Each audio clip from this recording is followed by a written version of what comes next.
Kung nitong pong mga nakaraang araw ay sumakit ng ulo ninyo sa matinding traffic, abay ngayong huling Biyernes po bago ang Pasko, maghanda na raw sa mas katakot-takot na pagsisikip sa mga kalsada.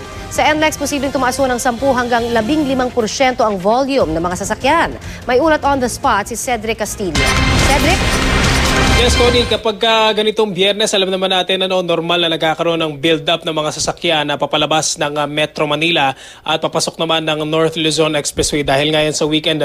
Pero ngayong araw na ito ng Biyernes, simula ngayong hapon ay inaasahan daw ng pamunuan ng North Luzon Expressway ang hindi o kakaibang build-up ng mararanasan daw simula ngayong hapon nga dahil ito yung huling weekend bago ang araw ng Pasko. Sa ngayon makikita natin na meron naman o bahagyaran naman na volume o sa ibang mga bahagi ng toll booths ng NLEX northbound at southbound ay wala pa naman na volume na nakikita maliban dyan sa pinapakita natin ngayon sa Mindanao Avenue. Ito yung lane na papasok ng Metro Manila dahil yan dun sa isang stoplight kaya nakakaroon ng build-up dyan. Pero maliban sa 160,000 na average volume ng mga sasakyan, nakahanda raw ang NLEX para sa posibleng 10 to 15% na increase sa volume nito. Partikular na inaasahan yung build-up sa Balintawak, sa Mindanao at Dau Toll Plaza. Hanggang December 23 ay naka-standby sa mga plazang ito ang ambulant tellers para mapabilis yung queuing ng mga sasakyan.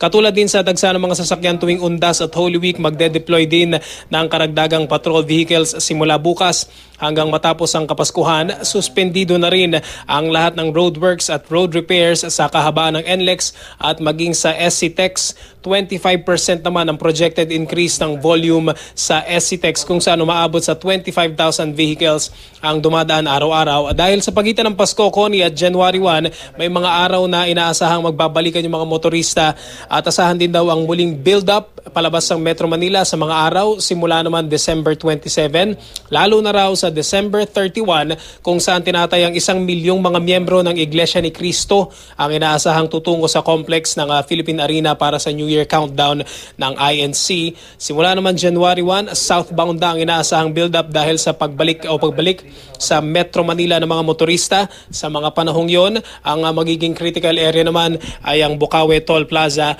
Ang paalala ng NLEX, maaaring tumawag sa hotline 0235,000. Ulitin po natin, 0235,000 para sa traffic concerns ng ating mga motorista na magagawi sa bahaging ito ng NLEX. Connie? Maraming salamat, Cedric Castillo.